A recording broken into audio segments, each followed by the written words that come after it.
एक क्वेश्चन लिखिए, तांबे की आइंस्टीन आवृत्ति की गणना कीजिए। तांबे की आइंस्टीन आइंस्टीन आवृत्ति की गणना कीजिए। तांबे की आइंस्टीन आवृत्ति की गणना कीजिए यदि इसका आइंस्टीन ताप यदि इसका आइंस्टीन ताप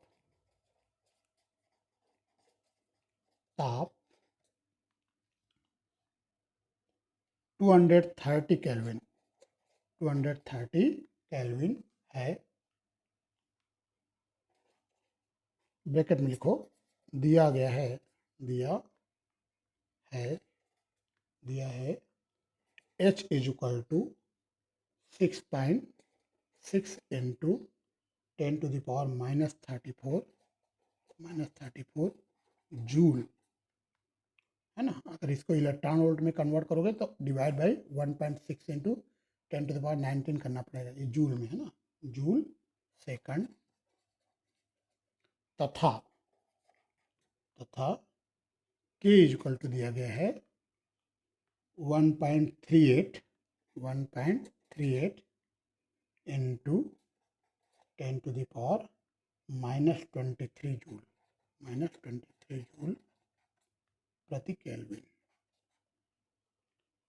तो K का वैल्यू आपको दिया गया है और H का वैल्यू दिया गया है, दो कांस्टेंट वैल्यू दिया गया है।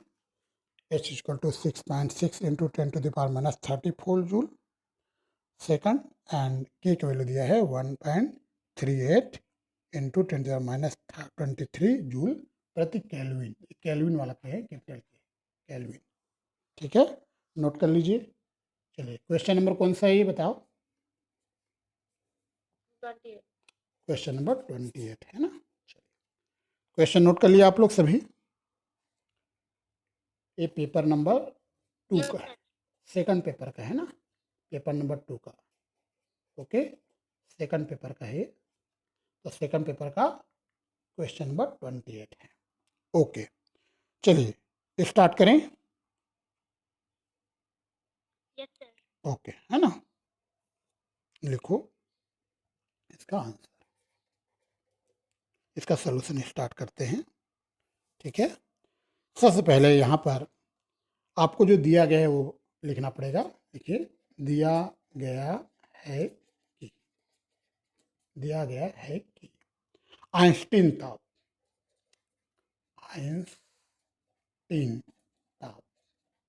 आइंस्टीन ताप को हम थीटा ई लिखते हैं। आइंस्टीन ताप को थीटा ई कितना दिया गया बताओ। आइंस्टीन ताप कितना गया है देखो। हाँ, वेरी गुड, 230 केल्विन हमें दिया गया है। तो आइंस्टीन ताप के लिए याद रखो 213 केल्विन दिया गया है। ओके, कोई डाउट है? नो, है ना। हमें निकालना है आइंस्टीन आवृत्ति। आइंस्टीन आवृत्ति का फार्मूला बताता हूँ। आइंस्टीन आवृत्ति आइंस्टीन आवृत्ति को हम न्यू ई कहते हैं। न्यू ई, इसका फार्मूला होता है, लिखो न्यू ई का फार्मूला याद रखना कि थीटा ई अपान एच। ये न्यू ई का फार्मूला है, आइंस्टीन आवृत्ति कहते हैं कि थीटा ई अपान एच। ये फार्मूला आपको याद रखना है। तो बताओ के का वैल्यू क्या दिया है, देखो ऊपर के का वैल्यू कुछ दिया है क्या? नहीं, 1.38 के का value 1.38 into 10 to the power -20 और थीटा ई का वैल्यू 230 दिया है। और एच का वैल्यू देखो, एच, चलिए ये वैल्यू हम रख देते हैं, तो आइंस्टीन आवृत्ति मिल जाएगा। तो न्यू ई इक्वल टू हो जाएगा, न्यू ई इक्वल टू होगा 1.38 into 10 to the power -23 into 230 upon 6.6 into 10 to the power -34। तो ये के का वैल्यू है, ये थीटा ई का वैल्यू है, ये एच का वैल्यू है, तो न्यू ई हमें मिल जाएगा। बताइए इसको सॉल्व कीजिए, क्या आंसर आएगा। इसको आप सॉल्व कर लीजिए, तो ये हमारा आंसर आ रहा है। देखो क्या आंसर आ रहा है आप लोगों का।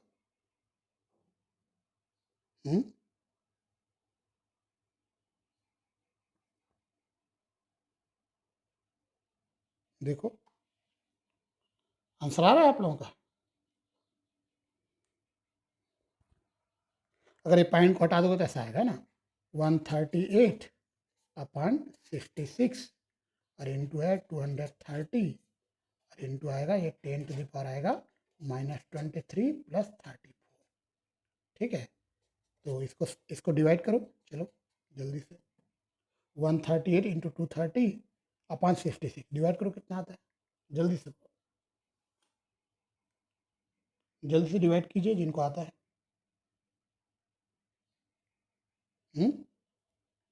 आता है डिवाइड करना है आप लोगों को, यस नो।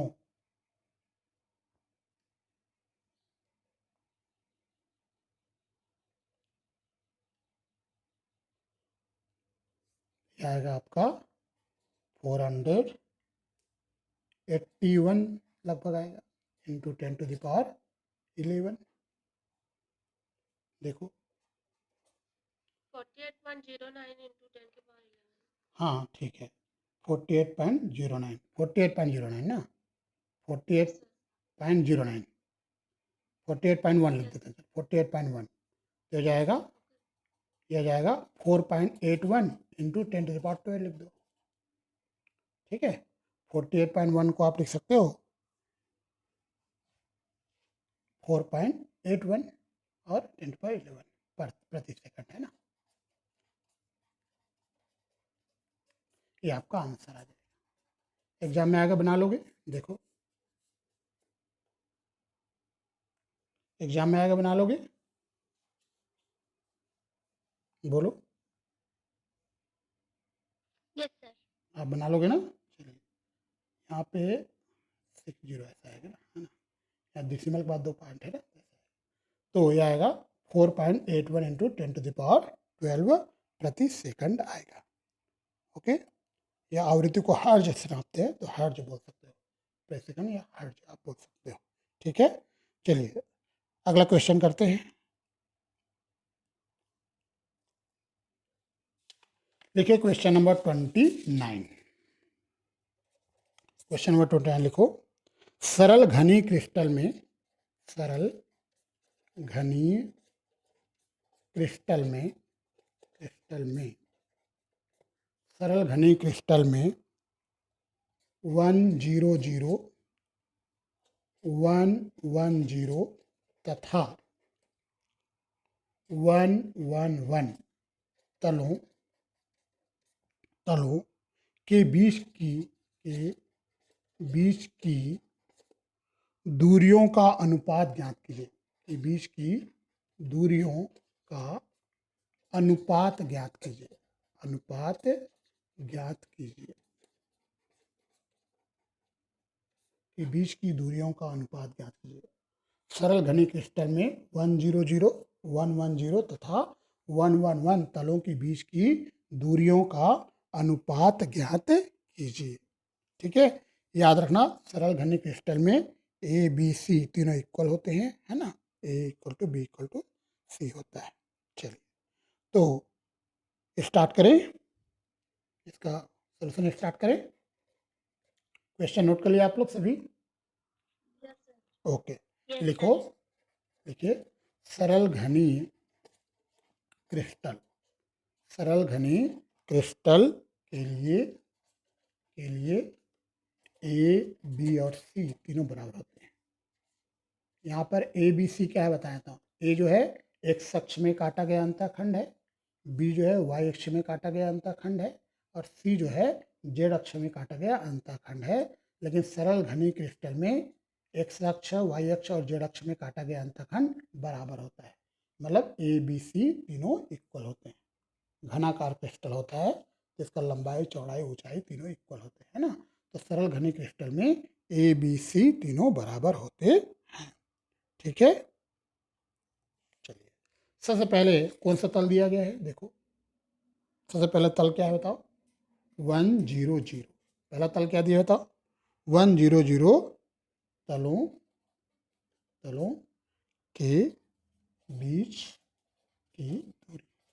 पहले 100 तलों के बीच की दूरी निकालते हैं। 100 तलों के बीच की दूरी, इसको हम D100 बोल देते हैं। इसका फार्मूला आएगा, लिखो A/√H का स्क्वायर प्लस K का स्क्वायर प्लस L का स्क्वायर। ये H है, K है, L है, याद रखना। H स्क्वायर प्लस K का स्क्वायर प्लस L का स्क्वायर, ये आता है ना। H का स्क्वायर प्लस K का स्क्वायर प्लस L का स्क्वायर। ये A जो है क्या है बताया था, नियतांक। कौन सा नियतांक है A, याद करो। A को मैंने क्या बोला था, नहीं ये प्लांक नियतांक नहीं है, याद करो। A को मैंने क्या बताया था, भूल गए होगे। A प्लांक नियतांक नहीं है। A को मैंने क्या कहा था बताओ, बोलो। स्मॉल ए क्या है, हाँ नहीं, मिलर सूचकांक नियतांक तो ये है, एच के एल है। ए को मैंने क्या कहा था, लैटिस नियतांक, क्रिस्टल का लैटिस नियतांक, क्रिस्टल का लैटिस नियतांक, हाँ लैटिस नियतांक है। चलिए यहाँ पर एच की वैल्यू क्या है, के क्या है और एल क्या है, बताओ इस फार्मूला से, बताओ क्या आएगा। ए अपन बोलो √, एच की वैल्यू 1 का स्क्वायर प्लस 0 का स्क्वायर प्लस 0 का स्क्वायर, है ना। तो आंसर ए आएगा, A/1 ए आएगा। ये पहले के लिए हो गया 100 के लिए, तो आंसर ए आ रहा है। अब दूसरा पार्ट करेंगे 110, ठीक है। तो आंसर क्या है, ए आया है ना। दूसरा सेकंड पार्ट हम करते हैं। सेकंड पार्ट 110, कामा लगाने जरूरत नहीं, 110 तलों के बीच की दूरी, 11 तलों के बीच की दूरी, 11 तलों के बीच की दूरी, इसको हम D110 बोल देते हैं। ये आएगा A/√H square plus K square plus L square.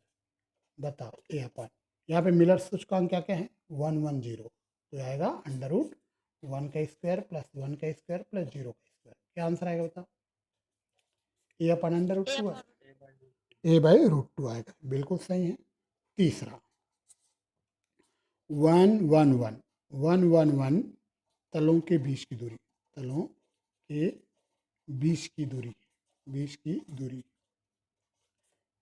यहाँ पर H के L तीनों का वैल्यू 1 दिया गया है, तो D111 यह आएगा A/√H square plus K square plus L square.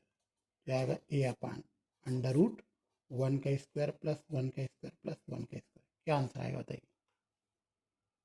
A/√3। Very good, बिल्कुल सही है, A/√3 आएगा, है ना। तो आपने तीनों तलों के बीच की दूरी निकाल लिया है, 100 का, 110 का और 111 का, ठीक है। नोट कर लीजिए जल्दी से। अब हमें क्वेश्चन के अकॉर्डिंग इन दूरियों का अनुपात ज्ञात करना है।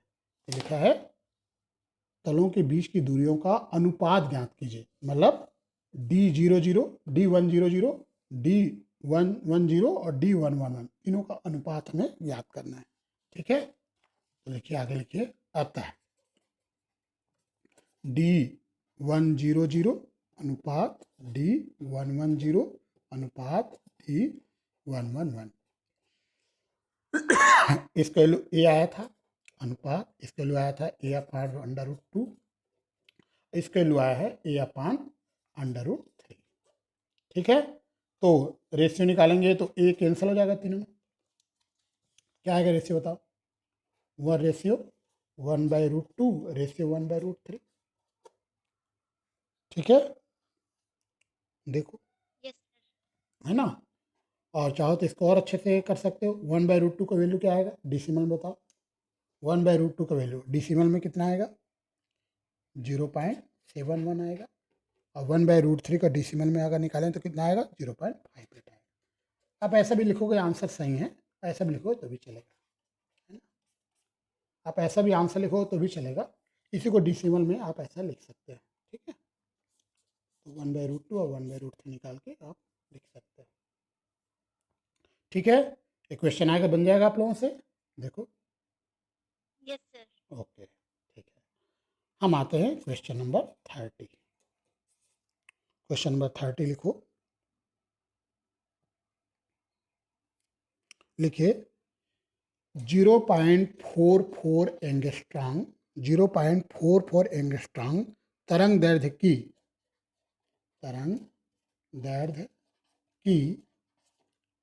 एक्स किरणें 0.44 एंगस्ट्रॉम तरंग दैर्ध्य की एक्स किरणें साधारण नमक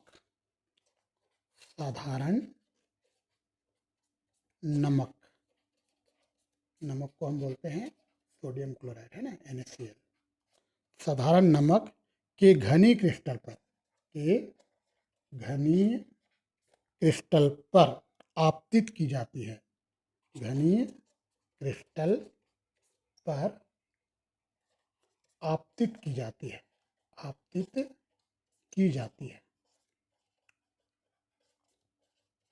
सर आपका वीडियो नहीं आ रहा है। एक मिनट।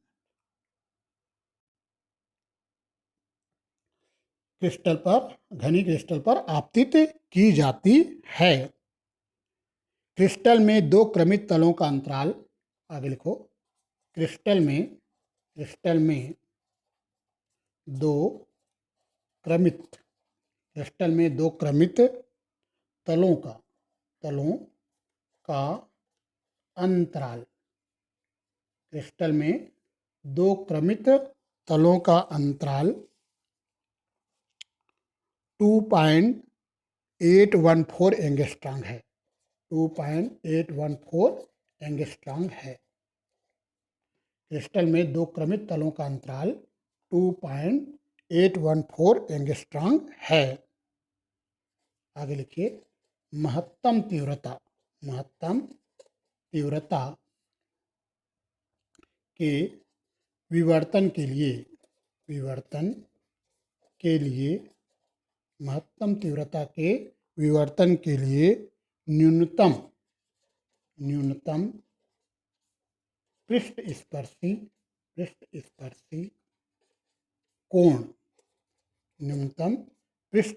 कोण की गणना कीजिए।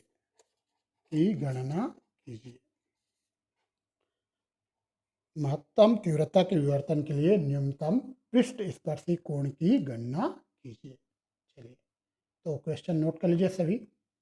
एक बार मैं क्वेश्चन रीड कर देता हूँ। 0.44 एंगस्ट्रॉम तरंग दैर्ध्य की एक्स किरणें साधारण नमक के घनी क्रिस्टल पर आपतित की जाती है। क्रिस्टल में दो क्रमित तलों का अंतराल 2.414 एंगस्ट्रॉम है। महत्तम तीव्रता के विवर्तन के लिए न्यूनतम पृष्ठस्पर्शी कोण की गणना कीजिए। ठीक है, यहाँ पे जो दिया गया है प्रश्नानुसार हम आगे बढ़ते हैं। इसका आंसर मैं स्टार्ट करता हूँ। सबसे पहले आप लिखो दिया गया है कि। ठीक है, सबसे पहले बताओ यहाँ पे लैम्डा को लो, तरंग दैर्ध्य कितना दिया गया है। देखो क्वेश्चन आप रीड कर लीजिए, पढ़ लीजिए एक बार। लैम्डा को लो, बताओ कितना दिया गया है। 0.44 एंगस्ट्रॉम। वेरी गुड, यहाँ पे दिया गया है 0.44 एंगस्ट्रॉम। ओके, और यहाँ पर दो क्रमित तलों के अंतराल मतलब डिस्टेंस भी आपको दिया गया है। डिस्टेंस डी का वैल्यू बताओ। लिखा है दो क्रमित तलों का अंतराल 2.814 एंगस्ट्रॉम।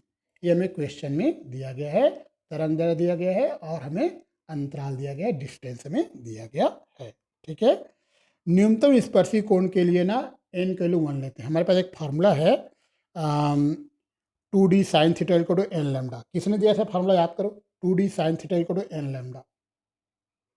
एक फार्मूला मैं आप लोगों को बता रहा हूँ। देखो मेरे पास एक फार्मूला है और फार्मूला है 2d sine theta is equal to n lambda. ये फार्मूला आया कहाँ से, किसने दिया था, याद करो। नियम से, कहाँ से आता है? ब्रेक के नियम से। यस, ब्रेक के नियम से आता है। वेरी गुड, तो ये ब्रेक के नियम से फार्मूला आता है और इस फार्मूला में हमें न्यूनतम स्पर्शी कोण के लिए n के लिए 1 लेना पड़ता है। न्यूनतम स्पर्शी कोण ज्ञात करना है ना हमें। न्यूनतम स्पर्शी कोण की गणना कीजिए लिखा है। तो न्यूनतम स्पर्शी कोण के लिए n इक्वल टू 1 लेते हैं। लिखो न्यूनतम स्पर्शी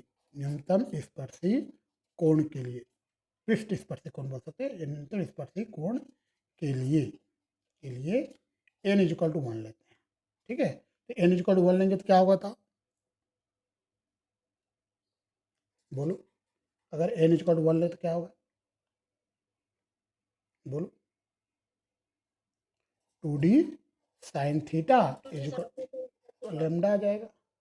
ठीक है, ठीक है, तो न्यूनतम स्पर्शी कोण के लिए n इक्वल टू 1 ले लेंगे, तो 2d sine theta equal to lambda आ जाएगा। तो यहाँ से बताओ साइन थीटा इक्वल टू क्या है, लेमडा अपॉन 2d है। ओके, चलिए, तो यहाँ से साइन थीटा इक्वल टू आएगा, लेमडा को वैल्यू दिया गया है 0.44 एंगस्ट्रॉम और डी का वैल्यू है 2.814 एंगस्ट्रॉम। तो साइन थीटा इक्वल टू आ जाएगा 0.44 अपॉन, इसको लिख सकते हो 2 का मल्टीप्लाई कर दो तो आ जाएगा 8265 5 और अच्छे से लिखोगे कैसे आएगा, sine theta is equal to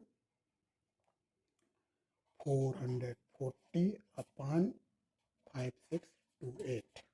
बताइए, डिवाइड कीजिए, क्या आंसर आएगा, देखो 440 अपॉन 5628।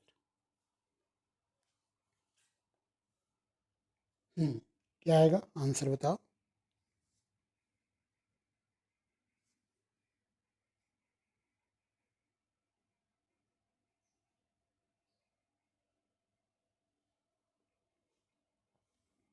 अरे आंसर आप लोगों का, मेरा आंसर आ रहा है 0.0782। देखो तो, अरे आंसर क्या, 0.0782। Yes sir. आ रहा है आंसर, आ रहा है सबका यही आ रहा है, देखो एक बार चेक कर लीजिए, ये आ रहा है ना। तो थीटा इक्वल टू आ जाएगा साइन इनवर्स 0.0782। ठीक है, थीटा इक्वल टू आएगा साइन इनवर्स 0.0782। ठीक है, अब इसका वैल्यू तो दिया नहीं है क्वेश्चन में, अगर दिया रहता तो लिख देते। ठीक है, अगर दिया रहेगा तो आंसर यही तक आंसर लिखोगे। तो थीटा इक्वल टू क्या आएगा, साइन इनवर्स 0.0782। ठीक है, बोलो। Yes sir. चलिए, तो ये आपको याद रखना पड़ेगा, है ना। एक क्वेश्चन करते हैं, लिखो क्वेश्चन नंबर 31।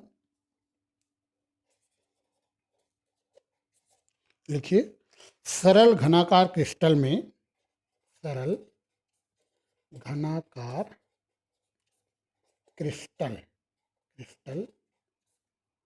में 100 तल द्वारा क्रिस्टल अक्ष पर काटे गए अंतःखंड की लंबाई ज्ञात कीजिए। क्रिस्टल तल पर काटे गए अंतःखंड की लंबाई, इस टाइप का क्वेश्चन मैंने कराया होगा, याद करो। अंतःखंड की लंबाई ज्ञात कीजिए, लंबाई ज्ञात कीजिए।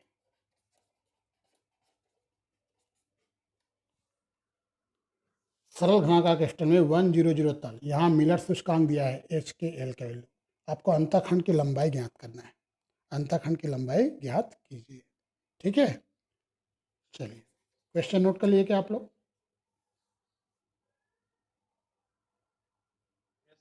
ठीक है। तो यहाँ पे आपको मिलर सूचकांक दिया गया है, देखो दिया गया है कि तल का मिलर सूचकांक बताओ, ये आपको दिया गया है 100, मतलब एच इक्वल टू 1 है, के इक्वल टू 0 है, एल इक्वल टू 0 है, ये आपको दिया गया है क्वेश्चन में 100 दिया, ये आपका मिलर सूचकांक कहलाता है। ठीक है, ये दिया गया है आप लोगों को, ओके, बोलो। यहाँ पर हम एक फार्मूला यूज करेंगे, बहुत छोटा सा फार्मूला याद रखना, P ratio Q ratio R, ये होता है एच का इन्वर्स रेशियो के का इन्वर्स रेशियो एल का इन्वर्स। ठीक है, पी रेशियो आर होता है एच इन्वर्स रेशियो के इन्वर्स रेशियो एल इन्वर्स। बताओ एच का इन्वर्स क्या होगा, एच के लिए 1 है, एच का इन्वर्स बताओ 1/1 होगा, के का इन्वर्स 1/0 होगा और एल का इन्वर्स 1/0 होगा। ये समझ में आपको, देखो आ गया समझ में, Yes, sir. है ना। तो 1/0 क्या होगा बताइए, Infinity. तो 1:∞ रेशियो इन्फिनिटी आ जाएगा। देखो 1:∞ हो जाएगा। ठीक है, तो इसको ए से मल्टीप्लाई करेंगे, इसको बी से, इसको सी से, ये कहलाएगा अंतःखंड। तो 1 इंटू ए हो जाएगा, तो इन्फिनिटी रहेगा। लिखो अतः अक्ष पर कटे गए अंतःखंड की लंबाई, अतः अक्षों पर काटे गए अंतःखंड की लंबाई, अंतःखंडों की लंबाई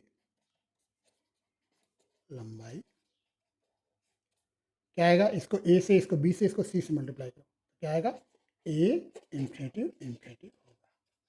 ठीक है, बी से मल्टीप्लाई करोगे तो भी इन्फिनिटी आएगा, इसको सी से मल्टीप्लाई इन्फिनिटी आएगा, इसको ए से मल्टीप्लाई करोगे तो ए आएगा। तो अंतःखंड की लंबाई क्या होगा, ए इन्फिनिटी। समझ में आ गया, देखो Yes, sir. है ना। तो एग्जाम में आएगा, बना लोगे क्वेश्चन। चलिए एक और क्वेश्चन करते हैं। सोडियम क्लोराइड के दो क्रिस्टलों का अंतराल, सोडियम क्लोराइड के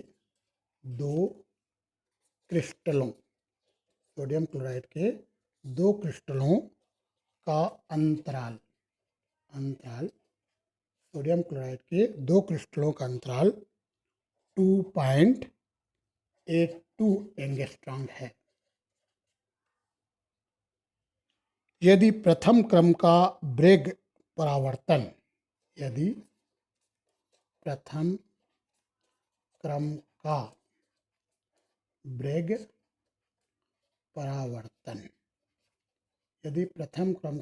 ब्रेग परावर्तन 10 डिग्री के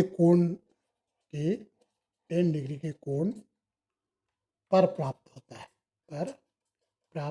है, थीटा को वैल्यू दिया है 10 डिग्री प्राप्त होता है, तो किरणों का तरंग दैर्ध्य ज्ञात कीजिए। तो किरणों का तरंग दैर्ध्य ज्ञात कीजिए। तो किरणों का तरंग दैर्ध्य ज्ञात कीजिए। ठीक है, थीटा को वैल्यू कितना डिग्री दिया है, देखो बोलो, थीटा को वैल्यू 10 डिग्री दिया गया है ना। ठीक है, तो आपको किरणों का तरंग दैर्ध्य ज्ञात कीजिए। अच्छी बात है। यहाँ भी ब्रेग समीकरण का यूज होगा। ब्रेग समीकरण में आपको बताता हूँ। सबसे पहले क्वेश्चन आप लोगों को नोट कर लिए, देखो क्वेश्चन आप नोट कर लिए क्या, ओके। Yes, sir. लिखो दिया गया है कि है ना। सबसे पहले यहाँ पे बताओ, आपको अंतराल दिया गया है डी अंतराल दिया गया है ना, अंतराल में डिस्टेंस दिया गया है, तलों का अंतराल है ना, क्रिस्टलों का अंतराल लिखे ना, दो क्रिस्टलों का अंतराल डी के वैल्यू दिया गया है 2.82 एंगस्ट्रॉम, ये दिया गया है, देखिए। और आपको कोण दिया गया है थीटा को वैल्यू दिया गया है 10 डिग्री। ठीक है, ये दोनों आपको कहाँ से मिला, देखो Question, sir. क्वेश्चन में दिया गया है ना। तो ब्रेग समीकरण बताओ क्या होता है, ब्रेग समीकरण क्या बताया था, ब्रेग समीकरण याद करो, 2D 2D sin theta is equal to N. L lambda. अब एन का 1 रखेंगे क्योंकि प्रथम क्रम का लिखा है। यदि प्रथम क्रम का ब्रेग परावर्तन, प्रथम क्रम का, एन इक्वल टू 1 ले लीजिए। तो एन इक्वल टू 1 लेने पर, अगर एन इक्वल टू 1 लें तो 2D sine theta is equal to lambda आ जाएगा। एन इक्वल टू 1 लिखिए प्रथम क्रम के लिए। ठीक है, एन इक्वल टू 1 इसलिए कि प्रथम क्रम दिया गया है। तो यहाँ से बताओ लेमडा इक्वल टू है 2d साइन थीटा। तो सबसे पहले आप मुझे डी की वैल्यू बताइए। डी की वैल्यू क्या है, देखो डी की वैल्यू बताइए 2.82 इंटू साइन 10 डिग्री। ये देखिए समझ में आया? तो लेमडा इक्वल टू आ जाएगा 5.64 into sine 10 degree. Sine 10 degree की वैल्यू देखने आता है आप लोगों को? अगर साइन टेबल दे दे तो, अगर आपको साइन का टेबल दे दे तो साइन 10 डिग्री की वैल्यू देख पाओगे? चलिए बताइए फिलहाल कितना होता है साइन 10 डिग्री, बताओ साइन 10 डिग्री कितना होता है?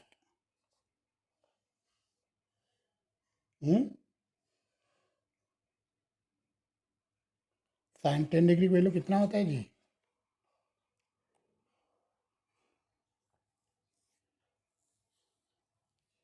बोलो साइन 10 डिग्री वैल्यू।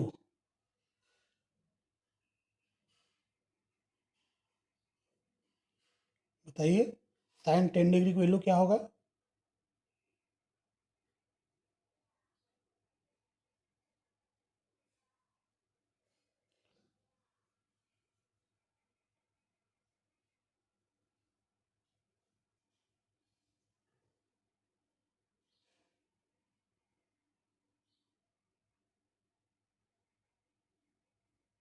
कितना होता बताओ?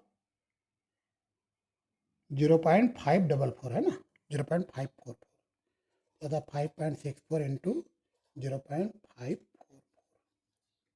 ठीक है, तो कितना आएगा लेमडा के लिए बताइए, मल्टीप्लाई करो।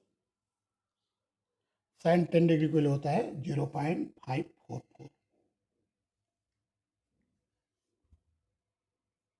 कितना आएगा बताओ, मल्टीप्लाई करो 5.64, इसका मल्टीप्लाई कर दीजिए।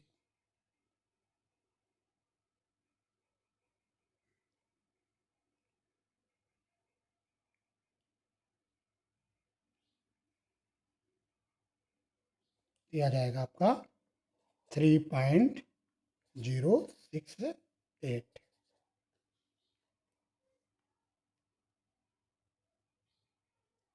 Yes, sir. आएगा। हाँ जी, Saturn का 0.17 होता है। 0 पॉइंट कितना होता है, देखो देखो, हो सकता है गलत हो। 0.1 0.17, 0.1 साइन 10 डिग्री ना, साइन, Yes, sir. हाँ साइन 10 डिग्री है, सॉरी साइन 10 डिग्री है, ये गलत है, सॉरी। इसको मैं फिर से लिख देता हूँ, साइन 10 डिग्री है ना, एक बार फिर से। लेमडा इजिकल टू हमने लिखा है 5.64, साइन 10 डिग्री कितना बताया 0.117। 0.17. तो क्या आएगा बताओ लेमडा को, साइन 10 डिग्री 0.17 डिग्री में है ना ये, जो इसके पहले जो बताया था रेडियन में बता दिया था, डिग्री में साइन 10 डिग्री। तो साइन 10 डिग्री 0.17 मल्टीप्लाई करो 5.64 इंटू 0.17, क्या आ जाएगा बताओ, 0.96 आ जाएगा, है ना, 0.96 एंगस्ट्रॉम। ये आंसर है, देखिए आ रहा आंसर, देखो। Sir, 0.958. हाँ एक ही मतलब है, 0.958 बोल सकते हो, मैंने राउंड अप कर दिया 0.96। आप चाहो तो 0.9588 एंगस्ट्रॉम ऐसे लिख दो, राउंड अप नहीं करोगे तो ऐसे भी लिखोगे चलेगा, ठीक है। मैंने राउंड अप करके लिख दिया, आप ऐसे भी लिख सकते हो, ठीक है। तो ये आंसर आ रहा है, देखो आप लोगों का, Yes, sir. चलिए सेम आंसर आ रहा है ना दोनों का, अच्छी बात है। लिखिए अगला question, question number 33। Question number 32 था ना इसके पहले। चलिए हम आते हैं क्वेश्चन नंबर 33 में। लिखिए एक्स वाई जेड अक्ष में किसी तल द्वारा, एक्स वाई जेड अक्ष, एक्स वाई जेड अक्ष में किसी तल द्वारा काटे गए अंतःखंड की लंबाई, किसी तल द्वारा काटे गए अंतःखंड की लंबाई, अंतःखंड की लंबाई 2 इन्फिनिटी 2 है। मिलर सूचकांक की गणना कीजिए। मिलर सूचकांक की गणना कीजिए। आपको मिलर सूचकांक की गणना करना है, ठीक है। दिया गया है कि अंतःखंड की लंबाई, आपको पी क्यू आर दिया है ना, P ratio Q ratio R दिया है। अंतःखंड P ratio Q ratio R, ये आपको दिया है 2 रेशियो इन्फिनिटी रेशियो 2, ठीक है। अंतःखंड आपको दिया गया है, ठीक है। आप फार्मूला याद रखना, या फार्मूला थोड़ा पलटेंगे। एच रेशियो के रेशियो एल इक्वल टू होगा पी का इन्वर्स रेशियो क्यू का इन्वर्स रेशियो आर का इन्वर्स, ठीक है। तो ये एच के एल मिलर सूचकांक कहलाएंगे। ये एच के एल जो है मिलर सूचकांक, यहाँ पे पी क्यू आर आपको दिया गया है, अंतःखंड की लंबाई दिया गया है। बताओ पी का इन्वर्स आएगा 1/2, क्यू का इन्वर्स 1/इन्फिनिटी और आर का इन्वर्स 1/2। ये सब में आएगा, देखो ये आपको समझ में आ गया। चलिए अच्छी बात है। तो अंतःखंड की लंबाई दिया गया है, आपको मिलर सूचकांक निकालना है ना। तो ये हो जाएगा आपका 1/2 रेशियो 0 रेशियो 1/2। इस पूरे को 2 से मल्टीप्लाई कर दो, 2 से मल्टीप्लाई कर दो, क्योंकि इसका एलसीएम 2 आएगा, क्या आएगा 1 रेशियो 0 रेशियो 1। 2 से मल्टीप्लाई करने से 1 रेशियो 0 रेशियो 1 आएगा। तो बताओ मिलर सूचकांक क्या होगा, बताइए। बोलिए मिलर सूचकांक क्या होगा। Very good. अतः मिलर सूचकांक 101 होगा, ठीक है। इसका जो मिलर सूचकांक है वो होगा 101, ठीक है। समझ में आ गया, हाँ या ना, बोलो। Yes sir. ठीक है, एग्जाम में आएगा, बना लोगे। Yes sir. एक लास्ट क्वेश्चन करते हैं, फिर हम नया यूनिट स्टार्ट करेंगे। लिखो question number 34 sorry, question number 34। एक जालक vector A equal to 2i B equal to i plus 2j तथा c equal to k cap, है ना। तो a equal to 2i cap, b equal to i cap plus 2j cap तथा c equal to k cap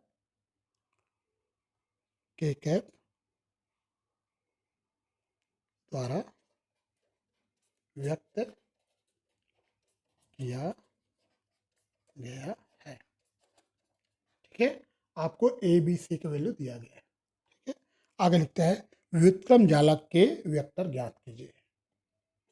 व्युत्क्रम जालक के vector ज्ञात कीजिए।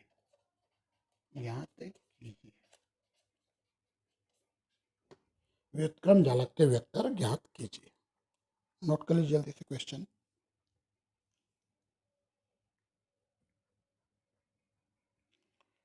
हो गया क्वेश्चन, नोट कर लिया सभी। Yes sir. ओके, तो आपको व्युत्क्रम जालक के वेक्टर ज्ञात करना है। चलिए इसका सॉल्यूशन स्टार्ट करते हैं।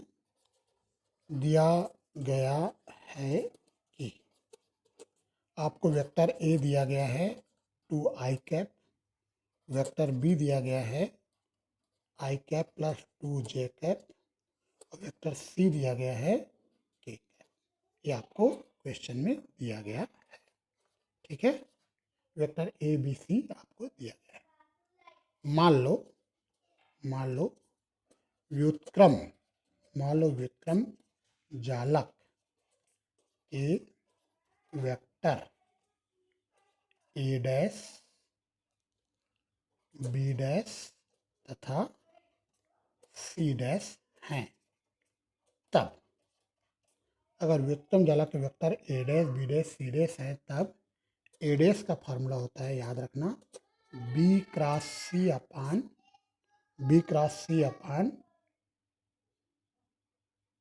Triple product A B C, B cross C upon triple product A B C, where जहाँ पर triple product A B C का वैल्यू क्या होता है, कौन बताएगा? इसका वैल्यू होता है A dot B cross C, पता है आप लोगों को? Triple product A B C का वैल्यू क्या होता है? A dot B cross C, है ना? तो याद रखना triple product A B C, इसको हम बोलते हैं triple product A B C, इसका फार्मूला होता है A dot B cross C, A dot B cross C होता है ना? तो ए डैश का फार्मूला है B cross C upon triple product A B C. बताओ बी डैश का क्या फार्मूला होगा, बोलो? ये तो ए डैश का फार्मूला, बी डैश का फार्मूला क्या होगा? C cross A upon triple product A B C, triple product A B C होगा, है ना? और तथा सी डैश वेक्टर ये हो जाएगा A cross B upon triple product A B C, ठीक है? समझ में आ गया आपको? देखो A dash B dash C dash का फार्मूला समझ में आ गया, चलिए, है ना? सबसे पहले हम निकाल लेते हैं ए क्रॉस बी का वैल्यू, सबकी जरूरत पड़ेगा ए क्रॉस बी। ए का वैल्यू है 2i कैप और क्रॉस बी का वैल्यू है आई कैप प्लस 2j कैप। ये हो जाएगा आई कैप के साथ दोनों का क्रॉस होगा, तो 2i कैप क्रॉस आई कैप और फिर प्लस 2 इंटू 2 4 हो गया, आई कैप क्रॉस जे कैप। ये देखिए आई कैप के साथ क्रॉस होगा, आई कैप का 0 आ जाएगा, सेम वेक्टर का क्रॉस प्रोडक्ट 0 होता है, 0 हो जाएगा, और 2 इंटू 2 4 हुआ। अब बताओ आई क्रॉस जे कैप क्या होगा? था आई क्रॉस जे क्या होता है? के होता है, आई क्रॉस जे के होता है ना? और जे क्रॉस आई करोगे तो माइनस किया जाएगा। तो ये बताओ ए क्रॉस बी क्या होगा? ए क्रॉस बी क्या होगा, बोलो? आई क्रॉस जे ना के होता है, याद रखना आई क्रॉस जे के होता है, तो आई क्रॉस जे क्या होता है? के, 4 के आएगा, तो ए क्रॉस बी आपको 4 के आएगा। समझ में आ गया क्या? देखो ए क्रॉस बी निकालना आ जाएगा, यस सर। है ना? ये ए का वैल्यू है, बी का वैल्यू है, आई क्रॉस आई होगा, फिर आई क्रॉस जे होगा, यहाँ 2 इंटू 2 4 आ जाएगा, आई क्रॉस आई 0 होगा क्योंकि सेम वेक्टर का क्रॉस प्रोडक्ट 0 होता है, आई क्रॉस आई 0 हो जाएगा, और आई क्रॉस जे जो है के हो जाएगा। चलिए दूसरा हम निकाल लेते हैं बी क्रॉस सी, इसकी भी जरूरत पड़ेगा। बी हमारा है आई प्लस 2j, ठीक है, और क्रॉस सी हमारा है के कैप, ठीक है? ये बी का वैल्यू है, सी का वैल्यू है, ये हमें क्वेश्चन में दिया गया है बी और सी का वैल्यू। तो बताओ आई क्रॉस के कैप आएगा, पहला आएगा आई क्रॉस के कैप और फिर प्लस 2 टाइम्स जे क्रॉस के कैप आएगा। ये समझ में आएगा क्या? देखो आई क्रॉस के और जे क्रॉस के आएगा, बोलो आगे समझ में? हाँ, तो याद रखना के क्रॉस आई जे होता है, के क्रॉस आई रहेगा तब जे आएगा, लेकिन यहाँ आई क्रॉस के है, क्या आएगा बताओ? के क्रॉस आई माइनस जे होगा, वेरी गुड, क्या आएगा? माइनस जे, ठीक है, माइनस जे आएगा, ठीक है, माइनस जे आ गया और माइनस जे हो गया, और बताओ जे क्रॉस के आई होगा, जे क्रॉस के क्या आएगा, है ना, प्लस 2 आई कैप हो जाएगा ये, तो minus J plus 2 I cap आएगा, minus J plus 2 I cap होगा। ओके, आगे हम बढ़ते हैं। थर्ड हम निकाल रहे हैं सी क्रॉस ए, सी हमारा है के कैप क्रॉस ए हमारा है 2, ए का वैल्यू हमारा है 2i, 2 आई कैप, हो जाएगा 2 इंटू के क्रॉस आई। बताओ के क्रॉस आई क्या होगा, जे हो जाएगा, जे। है ना। इस प्रकार से हमने तीनों निकाल लिया। ओके, चलिए अब हम एक और वैल्यू निकाल लेते हैं। Triple product A B C, इसका फार्मूला होता है A dot B cross C. ये फार्मूला भी याद रखना। Triple product A B C का फार्मूला होता है A dot B cross C. A का वैल्यू 2 आई कैप है और dot B cross C, B का क्रॉस सी का वैल्यू है माइनस जे प्लस 2 आई। ये हम निकाल चुके हैं बी क्रॉस सी। ये देखिए बी क्रॉस सी हमने निकाला था, बी क्रॉस सी आया था minus J plus 2 I cap. ठीक है, तो ये हम रख देते हैं।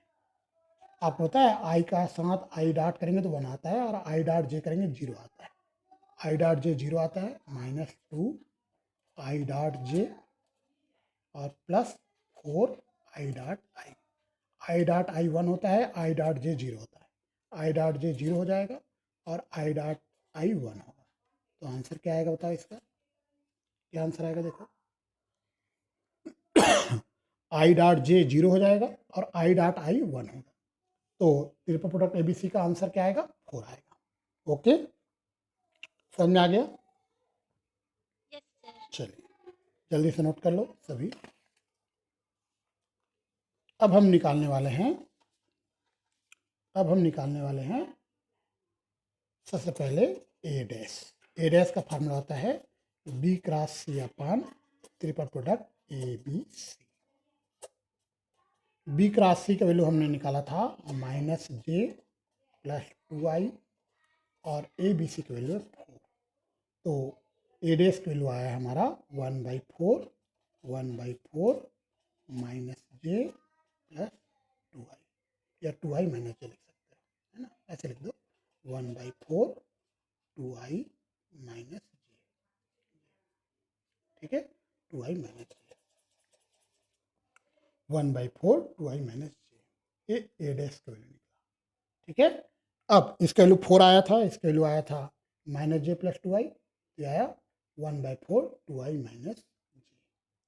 अब हम निकालते हैं बी डैश। बी डैश का फार्मूला होता है बी डैश है ना, यह जाएगा C cross A upon A B C. C cross A ये हमने निकाला था 2J और ए बी सी पहले 4 है, यह आ जाएगा आपका 1/2 जे कैप, 1/2 जे कैप आ जाएगा। और सी डैश का फार्मूला आप लोग बताइए, क्या बताया था सी डैश का formula, A cross B upon A B C. तो ए क्रॉस बी, देखिए ए क्रॉस बी हमने क्या निकाला, 4K आया था, ए क्रॉस बी आया था 4K अपान 4, तो आंसर आएगा के कैप आ जाएगा, 4 4 कैंसिल होगा। तो इस प्रकार से A dash B dash C dash की वैल्यू निकाला। देखो आया समझ में आप लोगों को, है ना। देखो आता है व्युत्क्रम जालक के वेक्टर, व्युत्क्रम जालक के वेक्टर, बताओ क्या क्या आएंगे व्युत्क्रम जालक के वेक्टर, बताओ देख के बताइए व्युत्क्रम जालक के वेक्टर क्या क्या होंगे, बोलो। 1/4 2 आई माइनस जे, दूसरा 1/2 जे और तीसरा, ठीक है, एग्जाम में आएगा बना लोगे, देखो